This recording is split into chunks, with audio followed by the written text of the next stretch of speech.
Welcome back to another segment of Behind the Scenes of the Waltons. Today I'm going to take more of your questions in a segment of Ask Judy. If you're enjoying these, please do hit like and subscribe. A little news on the Walton 50th front. There is going to be a gathering in Los Angeles for any of you who are in that area or want to come out. It's November 17th at the Hollywood Museum in Hollywood. They have been able to gather a number of items from Warner Brothers, from the studio where the Waltons was filmed, and there's going to be some costume pieces for different characters. I think some props and different things like that. I believe Michael's Emmys will be on exhibit. So there's going to be a short-lived exhibit at the Hollywood Museum celebrating the Waltons and celebrating our 50th anniversary. And on November 17th, a number of the cast, most of us, are going to be there from noon to 3, and we're going to be participating in a panel discussion at the museum and probably touring the exhibit and taking pictures and stuff like that.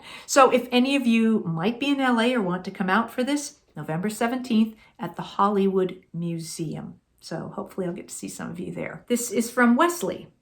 You talked about the heat, but was there a time on location where a surprise rain or thunderstorm caused everything to shut down? Did you just have to wait it out to film, or did they send you home and reschedule the location filming day? Must have been hard to get all the equipment covered or moved if it rained. True. Fortunately, in Los Angeles, we don't have as much rain, and oftentimes they knew it was going to hit in advance, but every once in a while we'd have a day where rain wasn't really expected and it showed up. So yes, they would pack up all the gear and we'd go inside the soundstage. So depending on what the scene was and whether with the series, because we could just flip another day and shoot other scenes. So chances are we all moved inside and we were all part of other scenes. So it might mean learning another scene quickly that you weren't planning to shoot that day. And maybe if there was nothing else that they were going to shoot that I was in, then it might be like, okay, well, you're done. They would never just scrub the whole day and give everybody the day off. They'd find some way to reshoot, to shoot something. I did have it happen when I lived up in Vancouver because it rains all the time up there. So I remember one shoot in particular on a TV movie I was doing where my scenes were all supposed to be outside, like around a pool. And I got there in the morning and it was raining. So they said, okay, well, get ready, hang loose, maybe the rain will pass. And so I got ready and I waited. And then they said, we're going to go into the studio. So their plan was to rework the scenes to be indoor scenes instead of outdoor scenes. So went to the studio. They had to move all the equipment and go inside, and then they had to rework how these scenes could be done on inside sets instead of outside. So as it turned out, my character was only peripheral in some scenes, so I ended up getting cut out of some scenes. And then, it was one of those days where I think I was there for like 12 hours and I kept getting, oh no, change for this scene. So I'd change my clothes and I'd wait. And then they go, oh, no, we're going to do this scene. Change your clothes. So I must change my clothes 4 or 5 times. Finally it was like, oh yes, okay, good. We're bringing you into the set to do this scene. So it was kind of a long, tedious day with a lot of changing of clothes and very little time on screen. But, that's what they have to do when that happens. Other times the rain didn't really show on other shoots that I did, and it was raining, and they would just make sure that they covered the camera, they would have various different sorts of things that they could put over the camera equipment and stuff like that. And they'd put equipment under cover and we'd just shoot, and you'd have this fine mist and your hair would go all frizzy. But that was the reality of shooting in a location like that where you were outside and it did rain. So a challenge, but you get it done. Someone had asked about the accents. When we did the homecoming, Earl Hamner came and talked to all of us, the kids. And basically, I think they didn't want to try to worry about the accents or have a bunch of conflicting sort of accents or really hokey accents. So he just sort of said for us to soften our consonants, like particularly at the ends of words. Don't say going, say going. So just soften T's and G's and hard end consonants on words to sort of not have it be so pronounced. And that was pretty much the extent of what we were given in terms of instruction. They never told us to do accents or not do accents or whatever. So some of the actors did a little bit more of an accent at times, like Richard Thomas always did a bit of an accent. Michael Leonard always did a bit of an accent, but Ralph Waite never did. I never did beyond what Earl had recommended. So it might have shifted a bit, and some of those accents even early on got softened a bit as time went on. But then there were people like Ronnie Claire, who played Corbeth. That was her actual voice. That was her accent. She spoke like that all the time. So there were some people who came in and, that was their actual accent. So we did have sometimes guest stars or things like that, or people that came in and did a heavier accent. But I think what we wanted was to not call attention to it. And I hope for the most part that was the case. This from Joyce.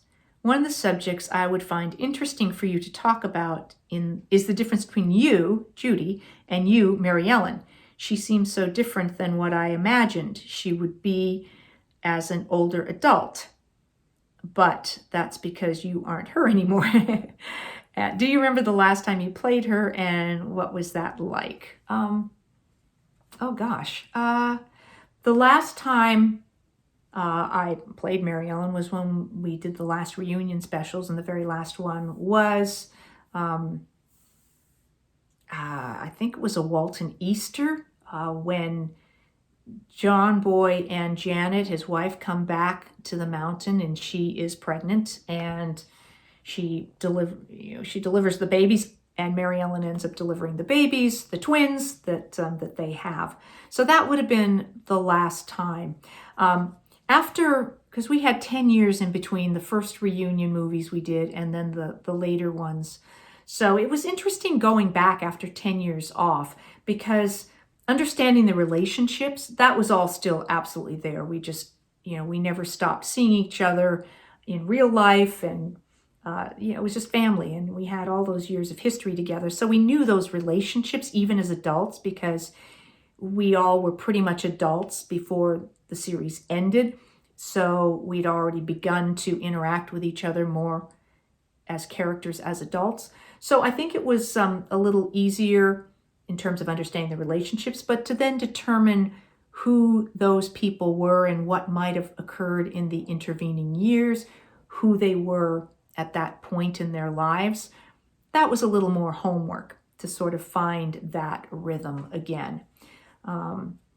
And then you were saying the difference between me and Mary Ellen. Well, I've talked a little bit about that. I mean, early on, the similarities were really that I was a tomboy in real life, and so was Mary Ellen. So I totally related to that. I was into sports and all that kind of stuff. So even though I'd taken dance classes and things like that, most of my hobbies were still sports. So that was something that I could totally relate to. And although I wasn't as much of a rebel in real life, I enjoyed getting to play one. And I loved a lot of the exchanges that I got to have with John Boy and with some of the other siblings and stuff. But I do remember my sister at one point saying, she and I talked just in recent years, and she was saying that when she watched the show early on, she was kind of like, well, I don't see the big deal. It's like she's just being her. So my sister thought that the character of Mary Ellen early on was exactly how she saw me in real life. So I was probably more of a brat to her because of the comfort level of interacting with a sister who's 2 years older. And so I guess in many ways I was a lot like that at the time. And I was strong, I was independent, I was confident. So all those things I think were similar. But it's a different era. I didn't become a nurse in real life. I've always pursued, various aspects of the arts. So that's different than the character of Mary Ellen. And I think I'm not as impulsive and maybe hot-headed as Mary Ellen was early on, but I think even Mary Ellen matured in that sense. And so I think perhaps we developed similar characteristics even as we matured. That's what I have for you for this segment of Ask Judy. I will be back with more behind the scenes of the Waltons and more of your questions on a future Ask Judy. Thanks for watching.